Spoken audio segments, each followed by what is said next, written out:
Welcome to our deep dive into AI monetization. Today, we're exploring ChatGPT and Google Gemini, two of the most exciting platforms promising earning potential in 2025. Let's take a look at how both ChatGPT and Google Gemini allow users to monetize their skills, and what sets them apart in the current landscape. In terms of user experience, let's compare the ease of use and accessibility for potential earners on both platforms.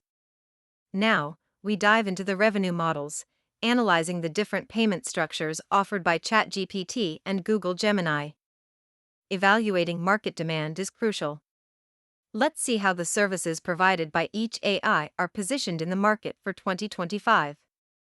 Here are some real-life examples and success stories from users on both platforms, highlighting their experiences.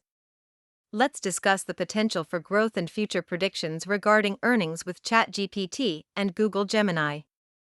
It's important to weigh the advantages and disadvantages of making money with each AI. Let's break it down. In conclusion, based on current trends, we'll provide recommendations on which platform may be more profitable in 2025. We'd love to hear your thoughts. Share your experiences or insights in the comments below. Thanks for watching.